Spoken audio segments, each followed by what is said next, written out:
Sekarang ini mobil sampah sudah mengangkut sampah, baru masyarakat kemudian oknum masyarakat ya yang saya maksud baru keluar membuang. Matahari belum lagi terbit di ufuk timur Bau-Bau, namun gerak nadi kebersihan kota sudah berdenyut kencang. Saat sebagian besar warga masih terbuai mimpi, tim penyapu jalan sudah menyebar ke berbagai sudut kota sejak subuh hari.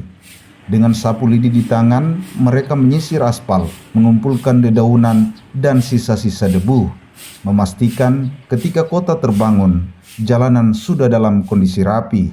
Menyusul setelahnya, deru mesin armada truk sampah bergemuruh di pagi hari. Para petugas angkut berjibaku menaikkan gunungan sampah dari tempat penampungan sementara atau TPS ke atas bak truk, berpacu dengan waktu sebelum aktivitas ekonomi kota mulai padat.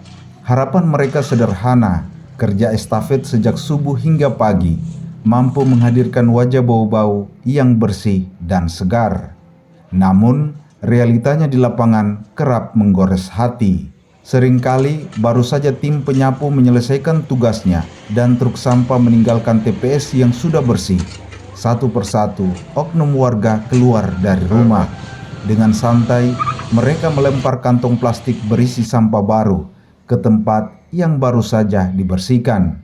Seketika, usaha para petugas yang bekerja memeras keringat sejak fajar seolah menguap begitu saja.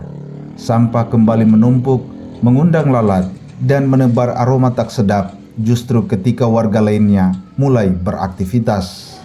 Dinas Lingkungan Hidup Kota Bau-Bau sebenarnya telah menetapkan waktu pembuangan sampah mulai pukul 5 sore hingga pukul 5 subuh.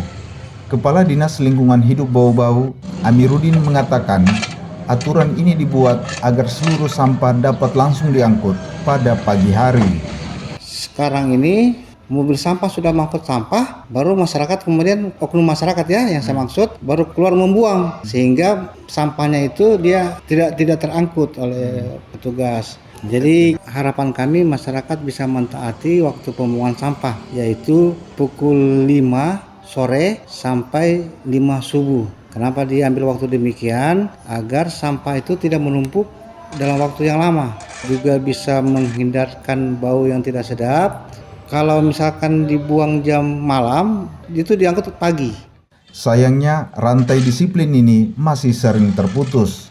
Sampah yang dibuang setelah truk sampah pergi akhirnya tertinggal, membusuk, dan menjadi wajah kumuh yang mencoreng keindahan kota sepanjang hari.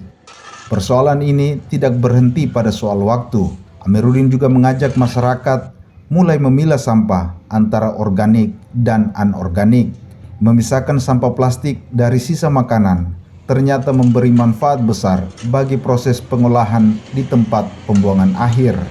Jadi pemilahan sampah ini penting, tolong dipisahkan antara sampah yang sifatnya anorganik, sampah kayak sampah plastik yang tidak dihancur dimakan oleh pelapukan, kemudian dipisahkan dengan sampah yang sifatnya organik. Ya, karena itu sangat membantu dalam penanganan di TPA. Sampah anorganik yang dipisahkan juga nanti akan lebih mudah diambil untuk diolah lebih lanjut, baik oleh pemulung yang biasa ada di ini maupun oleh petugas daerah itu sendiri.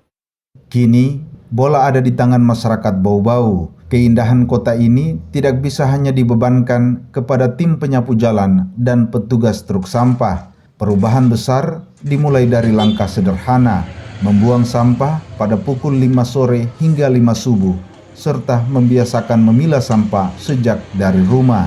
Melalui ketertiban waktu dan kebiasaan memilah sampah, kita bukan hanya meringankan beban para petugas, kita juga sedang merawat martabat kota Bau-Bau.